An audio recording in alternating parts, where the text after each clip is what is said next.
한여름 캠핑장 모두 구조됐지만 바로 옆에서는 단 한 줄이 닿지 못해 지금도 가족을 기다리는 사람이 있습니다.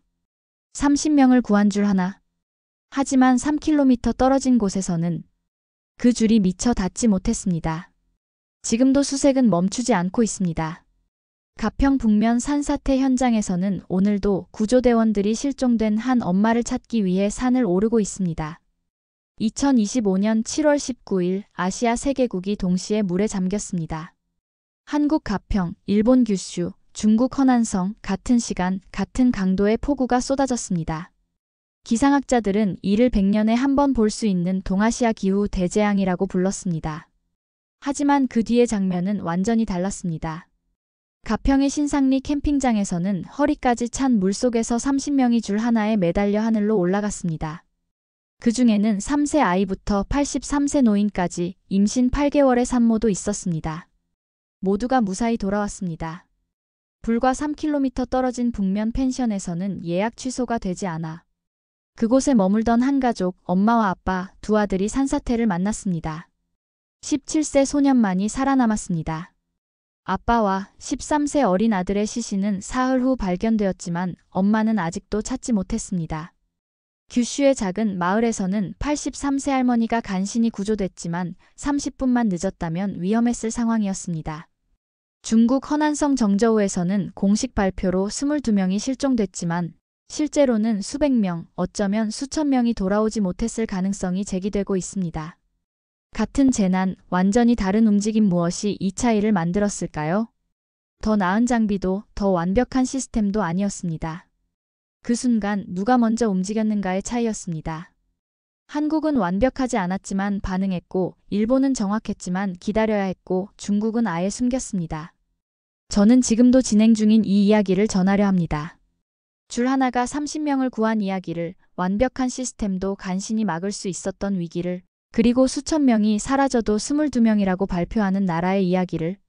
7월 19일 오후 3시 일본 규슈 구마모토현에 시간당 150mm의 폭우가 쏟아졌습니다. 일본의 방제 시스템은 교과서처럼 정확하게 작동했습니다. 5분 만에 호우경보, 10분 만에 대피 권고, 15분 만에 교통망 통제. 30분 내에 대피소가 개방됐습니다. 60년간 축적된 재난대응 매뉴얼이 한치의 오차도 없이 실행되었습니다. 구마모토현 방제센터의 대형 모니터에는 실시간 데이터가 표시됐습니다. 강수량, 풍속, 하천 수위, 집안 상태 모든 수치가 정밀하게 관리되고 있었습니다. 대피 권고를 특별경보로 격상합니다. 방제센터장의 지시가 떨어지자 전자 게시판이 깜빡였고 스피커에서 정확한 발음의 안내 방송이 나왔습니다. 주민들의 휴대폰에는 즉시 긴급 문자가 발송됐습니다. 덕분에 큰 인명피해는 없었습니다.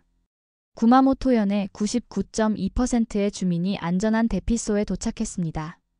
하지만 그날 작은 마을의 83세 할머니는 혼자 대피하지 못했습니다. 할머니는 5년 전 넘어져 다친 무릎 때문에 걷기 어려웠습니다. 대피소까지는 도보로 30분 거리였지만 할머니에게는 불가능한 거리였습니다. 할머니는 도쿄에 사는 아들에게 전화를 걸었습니다. 아들아, 물이 1층 현관까지 올라왔어. 혼자서는 나갈 수가 없어. 아들은 즉시 구마모토현 소방본부에 전화했습니다. 제 어머니가 마을에 혼자 계신데 거동이 불편하셔서 대피를 못하고 계세요. 접수했습니다. 자위대와 함께 마을 전체를 순찰하겠습니다. 하지만 문제는 우선순위였습니다. 일본의 재난 대응은 체계적이지만 그만큼 엄격한 순서가 있었습니다. 할머니는 세 번째 순서였습니다. 구마모토현이 보유한 구조용 헬기 2대는 이미 다른 현장에 투입된 상태였습니다. 헬기 지원을 받으려면 인근 후쿠오카현에 요청해야 했습니다. 하지만 그날의 기상 조건은 헬기 운항 기준을 벗어나 있었습니다. 풍속 초속 14m, 시정 300m. 일본의 엄격한 안전기준으로는 출동할 수 없는 조건이었습니다.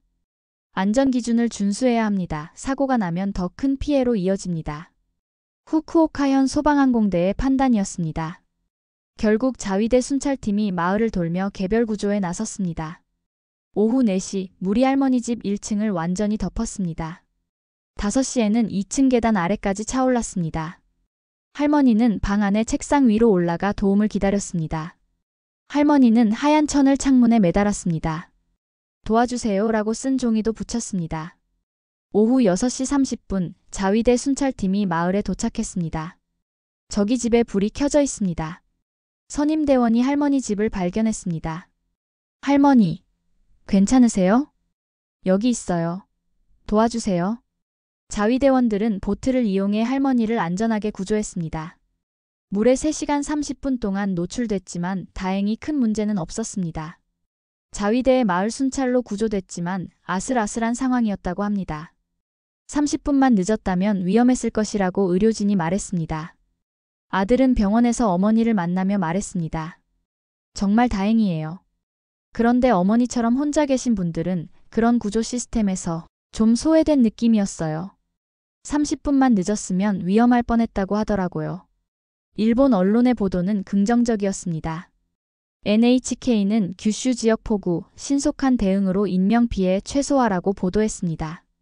복구는 신속했습니다. 다음 날 오전까지 모든 도로가 정리됐고 전력과 통신도 완전히 복구됐습니다. 일본은 정확했습니다. 체계적이었습니다. 큰 피해를 막았습니다. 하지만 시스템의 사각지대에 있는 사람들은 간신히 구조될 수 있었습니다. 같은 시각 중국 허난성 정저우시에도 폭우가 내리고 있었습니다. 2021년 정저우 대홍수와 똑같은 패턴이 반복되고 있었습니다. 지하철이 잠기고 지하상가가 물탱크가 되고 도로가 강이 되었습니다. 하지만 이번에도 중국 정부의 첫 번째 대응은 구조가 아니라 정보 통제였습니다. 오후 2시 정저우시 지하철이 완전히 침수됐습니다. 약 200명의 승객이 갇혔습니다. 첫 번째 구조 신고는 오후 2시 30분에 들어왔습니다. 하지만 정저우시 응급관리청의 첫 번째 지시는 이것이었습니다. 일단 언론에는 알리지 마세요. 파악이 끝난 후에 발표하겠습니다. 구조 장비는 턱없이 부족했습니다. 정저우시가 보유한 것은 구조용 보트 5대, 잠수 장비 2세트 뿐이었습니다. 베이징의 답변은 차가웠습니다. 지방 정부가 먼저 해결하세요. 그 사이에도 물은 계속 차올랐습니다. 지하철의 승객들은 스스로 구조 방법을 찾아야 했습니다. 지하철 안에 갇힌 한 시민은 다른 승객들과 함께 비상 탈출구를 찾았습니다. 우리끼리라도 나가야 해요. 구조대가 언제 올지 모르거든요. 하지만 비상구도 이미 물에 잠긴 상태였습니다. 오후 4시 물이 승객들의 가슴까지 차올랐을 때 비극이 시작되었습니다. 노인 12명이 체력을 잃고 물에 빠지기 시작했습니다. 12명의 노인은 다른 승객들이 보는 앞에서 물에 잠겼습니다. 오후 6시 188명의 생존자가 스스로 지상으로 빠져나왔습니다. 구조대가 현장에 도착한 것은 그로부터 2시간 후였습니다. 하지만 더 심각한 일은 그 다음에 벌어졌습니다. 정저우시 정부는 즉시 보도 통제에 나섰습니다. 국가 기밀에 관한 내용이므로 보도할 수 없습니다. 시 정부 대변인의 발표였습니다. 하지만 지하철은 빙산의 일각이었습니다. 같은 날 정저우시 전체에서 비슷한 일들이 벌어지고 있었습니다. 시내 최대 쇼핑몰 지하 3층에서 약 400명이 고립됐습니다. 400명 중 380명은 스스로 빠져나왔지만 20명은 돌아오지 못했습니다. 정저우시 외곽의 양로원에서는 더 참혹한 일이 벌어졌습니다. 침수로 전력이 차단되자 의료장비에 의존하던 노인 60명이 위험에 빠졌습니다. 결국 60명 모두 희생됐습니다. 하지만 이 모든 일들은 공식 기록에 남지 않았습니다. 다음 날 정저우시 정부의 공식 발표는 이랬습니다. 어제 발생한 집중호우로 인해 22명이 실종됐습니다. 지하철에 12명, 쇼핑몰에 10명, 22명. 양로원의 60명은 아예 집계에서 제외됐습니다. 민간 구조단체는 독자적인 조사를 통해 실제 피해 규모를 추산했습니다. 총 피해 약 300명 추정. 하지만 이들의 보고서는 발표와 함께 차단됐습니다. 관련 인물들은 국가전복 행위로 체포됐습니다. 중국 관영 언론 CCTV는 이번 사건을 5분간 보도했습니다. 정저우시 집중호우 22명 실종. 시민들의 질서 있는 대피로 대형 참사 방지. SNS에서는 관련 키워드가 모두 차단됐습니다. 정저우 침수, 지하철 사망, 양로원, 피해 등의 검색어는 관련 결과를 찾을 수 없습니다. 라는 메시지만 나옵니다. 실종자 가족들은 진실을 알 권리조차 박탈당했습니다. 22명 외의 희생자들은 공식적으로는 존재하지 않는 사람이 되었습니다. 중국에서는 재난이 일어나도 구조는 오지 않습니다. 대신 사람들이 사라지고 기록이 지워집니다. 그리고 그 침묵은 지금도 계속되고 있습니다. 7월 19일 오전 10시 기상청은 경기 북부 지역에 호우특보를 발령했습니다. 하지만 가평 신상리 캠핑장에는 이미 30명이 넘는 사람들이 도착해 있었습니다. 서울에서 온 한 가족 4명, 인천에서 온 한 가족 3명, 부산에서 온 한 가족 5명. 대부분 며칠 전부터 계획한 가족 여행이었습니다. 예약 취소가 안 되니까 어쩔 수 없이 왔어요. 비가 온다고 해서 환불해주는 것도 아니고 실제로 많은 캠핑장들은 폭우나 태풍 같은 자연재해 예보에도 당일 환불을 제한하는 경우가 많습니다. 이번에도 그런 현실이 여러 가족들의 선택을 어렵게 만들었습니다. 캠핑장 관리소 직원도 이런 상황이 익숙했습니다. 날씨 때문에 매번 취소하면 사업이 안 되거든요. 보통은 괜찮을 거예요. 같은 시각 불과 3km 떨어진 북면 펜션에서는 한 엄마와 아빠 두 아들이 체크아웃을 준비하고 있었습니다. 하지만 펜션 측의 예약 정책상 당일 취소는 불가능했습니다. 13세 아들이 창밖을 보며 말했다. 엄마, 비 너무 많이 온다. 오늘 그냥 여기서 자면 안 돼? 엄마는 핸드폰으로 계속 기상 알림을 확인하며 걱정했다. 지금 나가면 오히려 더 위험할 수도 있겠다. 엄마는 한숨을 쉬며 말했다. 그래, 우리 오늘은 여기서 하루 더 쉬고 내일 상황 좀 보고 결정하자. 오전 11시부터 비가 시작됐습니다. 처음에는 정말 여름 소나기 정도였습니다. 캠핑장에서 사람들은 텐트 안에서 보드게임을 하고 라면을 끓여 먹으며 여유롭게 시간을 보냈습니다. 아빠, 텐트에서 빗소리 들으니까 낭만적이에요. 8세 소녀가 말했습니다. 비의 강도가 급격히 세졌고 30분 만에 캠핑장 경계를 넘어 물이 차오르기 시작했습니다. 물이 텐트 안으로 들어와요.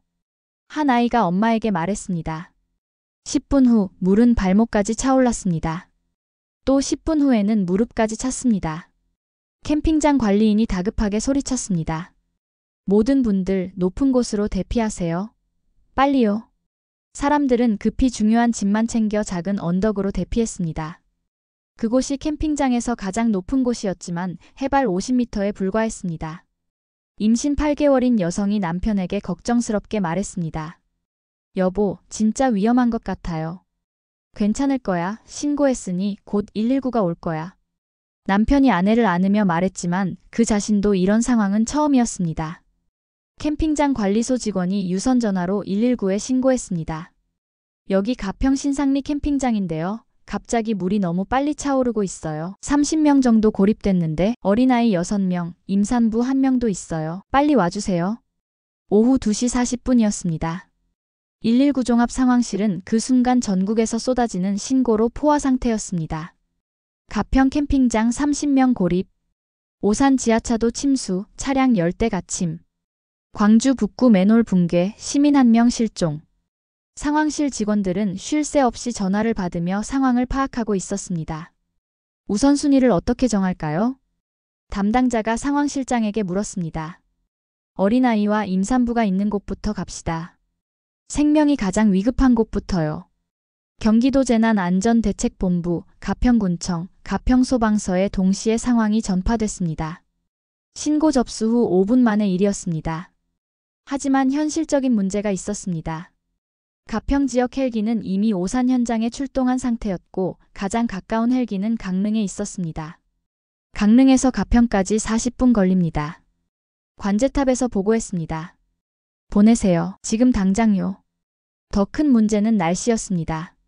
풍속 초속 15m, 시정 200m. 헬기 운항 안전기준을 벗어난 위험한 조건이었습니다. 관제탑에서 권고했습니다. 운항 중단하십시오. 너무 위험합니다. 20년 경력의 조종사는 기상 데이터를 자세히 분석했습니다. 동료들과 상의했습니다. 여러분이라면 어떻게 하겠습니까? 위험하긴 해요. 하지만 아이들이 있다면서요? 조종사는 마지막으로 기상 레이더를 확인했습니다. 위험하지만 불가능하지는 않습니다. 해보겠습니다. 오후 3시 10분 헬기가 이륙했습니다. 그 시간 캠핑장에서는 상황이 더욱 악화되고 있었습니다. 물이 허리까지 차올랐고 아이들은 어른들 어깨 위에 타고 있었습니다. 아빠, 무서워요. 3세 아이가 울먹였습니다. 괜찮아. 저기 헬기 소리 들려. 누군가 소리쳤습니다. 오후 3시 20분 헬기가 도착했습니다. 하지만 구조는 쉽지 않았습니다. 강풍으로 헬기를 정확한 위치에 고정하기 어려웠고 주변 나무들 때문에 착륙도 불가능했습니다. 조종사는 GPS를 이용해 헬기를 정밀하게 조작했습니다. 20년 경험이 빛을 발하는 순간이었습니다. 그의 손끝과 시선이 바삐 움직이는 동안 헬기 안에서는 구조대원이 줄을 타고 내려갈 준비를 하고 있었습니다. 줄을 타고 내려가는 구조대원은 28세, 5년차 구조 전문가였습니다. 수많은 구조 현장에서 사람들을 구했지만 이렇게 거센 비바람과 강풍 속에서 구조에 나서는 건 처음이었습니다. 그는 안전장비를 다시 한번 점검하고 깊게 숨을 들이쉬었습니다. 아래를 내려다보니 작은 언덕 위에 30명의 사람들이 모여 있었고 특히 그 중에 6명의 어린아이들이 두 눈에 먼저 들어왔습니다. 그 순간 한 번도 느껴본 적 없는 무게와 책임감이 어깨를 누르는 듯 했습니다. 내려가겠습니다. 그가 무전으로 말했습니다. 그는 줄을 타고 천천히 내려갔습니다. 강풍이 몸을 흔들었지만 수많은 훈련이 몸에 배어 있었습니다. 땅에 발을 디딘 순간 아이들이 구조대원에게 몰려왔습니다. 아저씨가 우리 구하러 온 거예요? 한 아이가 물었습니다. 그래, 넌 이제 안전해. 모두 안전한 곳으로 데려다 줄게. 구조는 체계적으로 진행됐습니다. 어린아이들 먼저, 그 다음 임산부, 노인, 여성, 마지막에 성인 남성 순으로 우선순위를 정했습니다. 한 번에 한 명씩 구조대원은 사람들을 안고 헬기까지 올라갔습니다. 안전을 위해 절대 무리하지 않았습니다. 구조 과정에서 위험한 순간도 있었습니다. 갑작스러운 돌풍으로 그가 크게 흔들렸지만 침착하게 균형을 잡고 계속했습니다. 한 번의 구조에 3분에서 5분씩 걸렸습니다. 구조대원은 20번 넘게 줄을 오르내렸습니다. 마지막에 구조된 7세 소녀가 말했습니다. 아저씨, 천사예요? 그런 말 들으니 힘이 나네. 자, 이제 아저씨랑 안전한 곳으로 가자. 그가 웃으며 답했습니다. 오후 5시 50분, 30명 모두의 구조가 완료됐습니다. 신고 접수 후 3시간 10분 만이었습니다. 구조가 끝난 후 구조대원들은 현장을 한 바퀴 더 돌았습니다. 구조 대상자 명단과 실제 구조 인원을 대조하고 혹시 누락된 인원이 있는지 다시 확인했습니다. 확인된 인원은 30명 맞습니까? 모두가 구조된 것이 확실해질 때까지 헬기 조종사와 현장 지휘관, 구조대원은 교신을 반복했습니다. 헬기 내부에서는 생존자 분류 작업이 시작됐습니다. 체온이 낮은 사람, 산소 포화도가 떨어지는 사람, 의사소통이 어려운 사람 순으로 의료진이 대응 순서를 정리했습니다. 구조대원들도 휴식 없이 대기 상태에 들어갔습니다. 다음 작전은 어디입니까? 대원 한 명이 무전기로 물었습니다. 구조 현장에서는 떠난 뒤에도 구조는 끝나지 않았습니다. 구조 장비는 모두 닦아서 다시 출동 가능한 상태로 복원됐고 로프와 안전고리는 마른 천으로 하나하나 정리됐습니다. 구조 헬기의 조종사는 관제와 통신을 이어가며 비상 착륙 시나리오까지 재점검하고 있었습니다. 그날 구조가 30분 늦어졌다면 생각만 해도 눈앞이 캄캄해졌습니다. 구조는 현장을 떠난 뒤에도 끝난 게 아니었습니다. 잔해 속에 더 이상 사람이 없는 건 구조할 수 없기 때문이 아니라 단 한 명도 남기고 떠나지 않겠다는 확신이 들 때까지 최선을 다한 의지였기 때문입니다. 하지만 한국도 완벽하지 않았습니다. 같은 시각 3km 떨어진 북면 펜션에서는 다른 이야기가 진행되고 있었습니다. 오후 4시 30분 갑작스러운 산사태가 펜션을 덮쳤습니다. 펜션에 머물던 한 엄마와 아빠 그리고 두 아들. 한 가족이 위험에 빠졌습니다. 다행히 17세 소녀는 펜션 밖 주차장에서 놀고 있다가 살아남았습니다. 그는 급히 119에 신고했습니다. 여기 북면 펜션이에요. 산사태가 나서 우리 엄마랑 아빠 그리고 동생이 위험해요. 빨리 와주세요. 하지만 모든 구조 인력이 캠핑장에 투입된 상태였습니다. 추가 지원이 도착한 것은 2시간 30분 후였습니다. 하지만 이미 늦었습니다. 수색한 지 얼마 지나지 않아 아빠의 시신이 발견되었고 사흘간의 수색 끝에 13세 어린 아들의 시신이 발견되었습니다. 하지만 엄마는 아직도 찾지 못했습니다. 홀로 남은 소녀는 하루아침에 혼자가 됐습니다. 그날 준비된 사람은 아무도 없었습니다. 예보는 있었지만 현실은 예상보다 훨씬 빠르게 무너졌고 구조 요청은 동시에 여러 곳에서 터져나왔습니다. 어느 한쪽을 먼저 선택해야 했고 다른 한쪽은 기다려야 했습니다. 자원은 한정돼 있었고 상황은 예측을 넘어서 있었습니다. 그 와중에도 헬기는 떴고 구조대원은 수십 번 줄을 타며 생명을 끌어올렸습니다.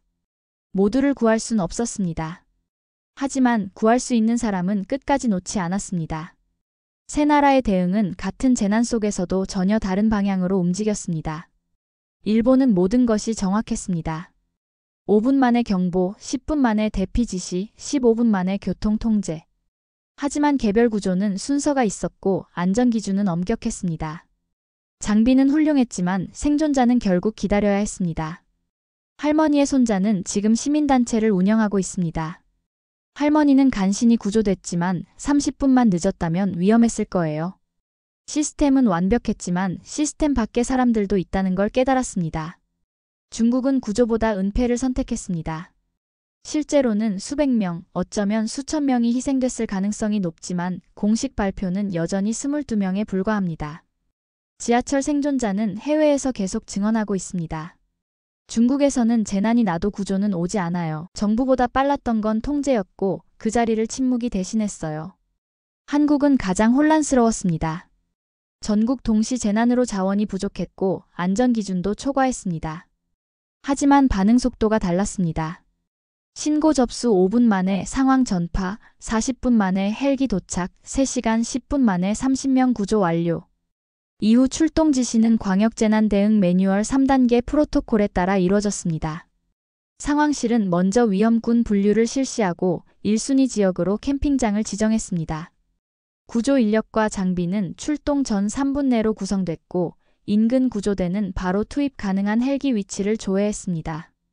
그 결과 강릉 헬기가 선택됐고 구조대 내부 교신망에서는 실시간으로 아이수, 수위, 접근 가능 지점을 파악했습니다. 완벽한 장비보다는 빠른 판단이, 철저한 계획보다는 즉석 대응이 생명을 구했습니다. 줄을 타고 내려간 구조대원은 지금도 현장에서 일하고 있습니다.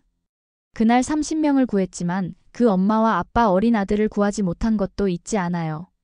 인명피해가 없는 완벽한 구조는 없지만 포기하지 않는 구조는 있다고 생각합니다.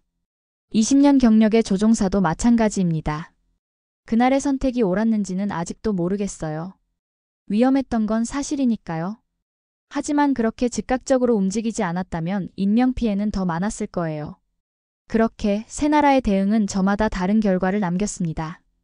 일본은 시스템이 완벽했습니다. 사람들은 순서대로 구조됐고 모두 무사했습니다. 단 30분만 늦었다면 결과는 달라졌을 수 있었습니다. 중국은 숫자를 숨겼습니다.